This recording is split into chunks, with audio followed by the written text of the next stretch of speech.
Hello friends, ನಮಸ್ಕಾರ. ಛಾಯಾ ರುಚಿ ಲೋಕ ಚಾನಲ್ಗೆ ಸ್ವಾಗತ. ಇವತ್ತಿನ ನಮ್ಮ ರೆಸಿಪಿ ಮಟನ್ ಗೀ ರೋಸ್ಟ್. ಅತ್ಯಂತ ಕಡಿಮೆ ಸಮಯದಲ್ಲಿ ರುಚಿಯಾದಂಥ ಮಟನ್ ಗೀ ರೋಸ್ಟ್ ಮನೆಯಲ್ಲೇ ತಯಾರು ಮಾಡ್ಬೋದು. ಹೋಟೆಲ್ನಲ್ಲಿ ತಿಂತೀವಲ್ಲ ಅದೇ ರುಚಿ ಮನೆಯಲ್ಲೇ ಮಾಡ್ಕೊಂಡು ತಿನ್ಬೋದು. ತುಂಬ ರುಚಿಯಾಗಿರುತ್ತೆ. ರೆಸಿಪಿ ಸ್ಟಾರ್ಟ್ ಮಾಡೋಣ. ಅದಕ್ಕೂ ಮುಂಚೆ ನಮ್ಮ ಚಾನಲನ್ನು ಸಬ್ಸ್ಕ್ರೈಬ್ ಮಾಡಿಕೊಳ್ಳಿ, ಸಪೋರ್ಟ್ ಮಾಡಿ. ನಾನಿಲ್ಲಿ 1/2 kg ಮಟನ್ ತಗೊಂಡಿದ್ದೀನಿ. ಮೊದಲಿಗೆ ಇದನ್ನು ಒಂದು ಕುಕ್ಕರ್ಗೆ ಹಾಕ್ಕೊಂಡು ಬೇಯಿಸ್ಕೊಂಡ್ಬಿಡೋಣ. ಸ್ಟವ್ ಮೇಲೆ ಒಂದು ಕುಕ್ಕರ್ ಇಟ್ಕೊಂಡಿದ್ದೀನಿ. ಅದಕ್ಕೆ 1 ಟೀ ಸ್ಪೂನ್ ತುಪ್ಪ ಹಾಕೋತಾ ಇದ್ದೀನಿ. ತುಪ್ಪ ಬಿಸಿ ಆದ ನಂತರ ಮಟನ್ ಪೀಸಸ್ಗಳನ್ನು ಹಾಕೊಳ್ಳೋಣ.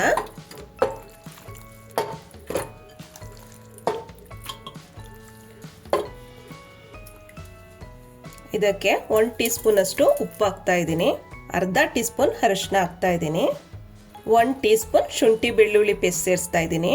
ಅರ್ಧ ಟೀ ಸ್ಪೂನ್ ಖಾರದ ಪುಡಿ ಹಾಕ್ತಾ ಇದ್ದೀನಿ. ಈಗ ಇದನ್ನು ಒಂದು 2 ನಿಮಿಷ ಚೆನ್ನಾಗಿ ಗೋಲ್ಸ್ಕೊಳ್ಳೋಣ.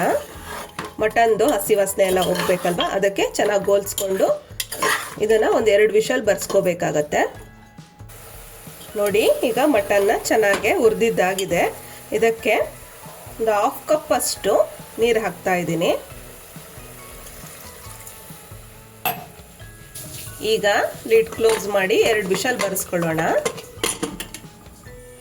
ಮಟನ್ ಬೇಯೋದ್ರೊಳಗೆ ಅದಕ್ಕೆ ಬೇಕಾದಂಥ ಮಸಾಲೆ ಪದಾರ್ಥಗಳನ್ನು ರೆಡಿ ಮಾಡ್ಕೊಳ್ಳೋಣ. ನೋಡಿ, ಒಂದು 8 ಒಣಮೆಣಸಿನ್ಕಾಯಿ ತೊಗೊಂಡಿದ್ದೀನಿ, 2 ಪೀಸ್ ಚಕ್ಕೆ, 4 ಲವಂಗ, 1 ಬೆಳ್ಳುಳ್ಳಿ, ಅರ್ಧ ಟೀ ಸ್ಪೂನ್ ಸೋಂಪು ಕಾಳು, ಅರ್ಧ ಟೀ ಸ್ಪೂನ್ ಜೀರಿಗೆ, ಅರ್ಧ ಟೀ ಸ್ಪೂನ್ ಗಸಗಸೆ, ಒಂದು 10 ಕಾಳು ಮೆಣಸು, ಧನಿಯಾ ಕಾಳು 2 ಟೀ ಸ್ಪೂನ್, 1/4 ಟೀ ಸ್ಪೂನ್ ಮೆಂತೆ, ಒಂದು ಚಿಕ್ಕ ಪೀಸ್ ಹುಣಸೆ ಹಣ್ಣು ಹಾಕ್ತಾ ಇದ್ದೀನಿ. ಈಗ ಇದಿಷ್ಟನ್ನು ಕೂಡ ಡ್ರೈ ರೋಸ್ಟ್ ಮಾಡ್ಕೊಳ್ಳೋಣ. ಇದಕ್ಕೆ ತುಪ್ಪ ಎಣ್ಣೆ ಏನೂ ಹಾಕೋದು ಬೇಡ, ಹೀಗೆ ಡ್ರೈ ರೋಸ್ಟ್ ಮಾಡ್ಕೋಬೇಕಾಗತ್ತೆ. ಈಗ ಶುಂಠಿ ಕೂಡ ಸೇರಿಸ್ಕೊಳ್ಳೋದು ಬೇಡ.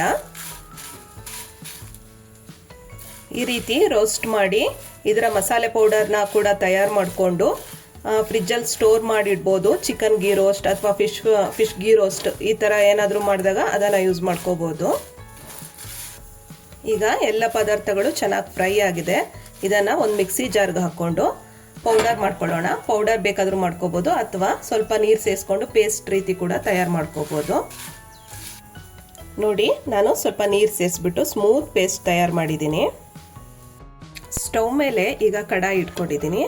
ಅದಕ್ಕೆ ಒಂದು 3 ಟೇಬಲ್ ಸ್ಪೂನ್ ಅಷ್ಟು ತುಪ್ಪ ಹಾಕ್ತಾ ಇದ್ದೀನಿ. ತುಪ್ಪ ಚೆನ್ನಾಗಿ ಬಿಸಿಯಾಗಿ ಕರಗಲಿ. ಈಗ ಇದಕ್ಕೆ ಕರಿಬೇವಿನ ಎಲೆಗಳನ್ನು ಹಾಕೊಳ್ಳೋಣ.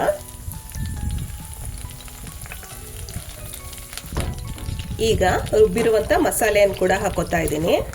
ಇದನ್ನು ಹಾಕೊಂಡು ಚೆನ್ನಾಗಿ ಫ್ರೈ ಮಾಡ್ಕೋಬೇಕು.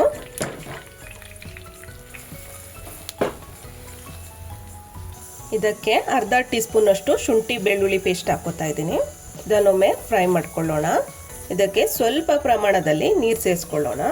ಮಟನ್ ಬೇಯುವಾಗ ನೀರು ಹಾಕಿರ್ತೀವಿ, ಅದಕ್ಕೋಸ್ಕರ ಈಗ ಜಾಸ್ತಿ ನೀರು ಸೇರಿಸ್ಕೊಳ್ಳೋ ಹಾಗಿಲ್ಲ. ಸ್ವಲ್ಪ ಪ್ರಮಾಣದಲ್ಲಿ ನೀರು ಹಾಕಿ ಮಸಾಲೆನ ಒಂದ್ಸಲ ಚೆನ್ನಾಗಿ ಕುಕ್ ಮಾಡ್ಕೊಳ್ಳೋಣ. ನೋಡಿ, ಈಗ ಇದಕ್ಕೆ ಮಟನ್ ಸೇರಿಸ್ಕೊಳ್ತಾ ಇದ್ದೀನಿ. ಮಟನ್ ಬೇಯಲಿಕ್ಕೆ ನೀರು ಹಾಕಿದ್ವಿ, ಅದರ ಸಮೇತ ಸೇರಿಸ್ಕೊತಾ ಇದ್ದೀನಿ. ನೀರು ತೆಗಿಯೋ ಅವಶ್ಯಕತೆ ಇಲ್ಲ, ಅದರ ಸಮೇತ ಸೇರಿಸ್ಕೊಳ್ಳಿ. ಒಂದು 2 ನಿಮಿಷ ಇದನ್ನು ಚೆನ್ನಾಗಿ ಕುಕ್ ಮಾಡ್ಕೋಬೇಕಾಗತ್ತೆ. ಹೈ ಫ್ಲೇಮ್ನಲ್ಲಿ ಕುಕ್ ಮಾಡಿದರೆ ಇದರ ನೀರು ಅಂಶ ಎಲ್ಲ ಆವಿಯಾಗಿ ಗ್ರೇವಿಯ ಥಿಕ್ನೆಸ್ ಬರುತ್ತೆ. ಹೈ ಫ್ಲೇಮ್ನಲ್ಲಿ ಒಂದು 2-3 ನಿಮಿಷ ಚೆನ್ನಾಗಿ ಕುಕ್ ಮಾಡ್ಕೊಳ್ಳೋಣ.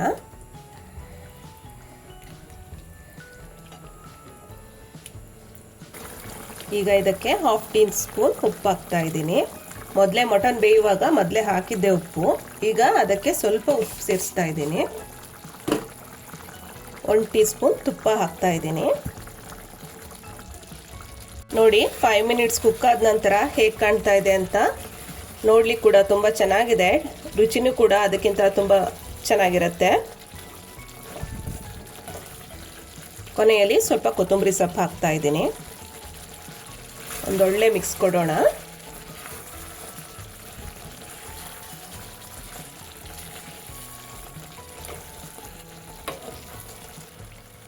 ನೋಡಿ ಎಷ್ಟು ಚೆನ್ನಾಗಾಗಿದೆ. ಆ ಗ್ರೇವಿ ಎಲ್ಲ ಮಟನ್ ಜೊತೆ ಚೆನ್ನಾಗಿ ಹೊಂದಿಕೆ ಆಗಿದೆ. ತುಂಬಾ ರುಚಿಯಾಗಿರುತ್ತೆ. ನೀವು ಮನೇಲಿ ಒಂದ್ಸಲ ಟ್ರೈ ಮಾಡಿ. ಇವತ್ತಿನ ರೆಸಿಪಿ ನಿಮ್ಮೆಲ್ಲರಿಗೂ ಇಷ್ಟ ಆಗಿದೆ ಅನ್ಕೋತೀನಿ. ಇಷ್ಟ ಆದರೆ ಲೈಕ್ ಮಾಡಿ, ಶೇರ್ ಮಾಡಿ, ಕಾಮೆಂಟ್ ಮಾಡಿ. ಧನ್ಯವಾದಗಳು. ಬಾಯ್ ಬಾಯ್.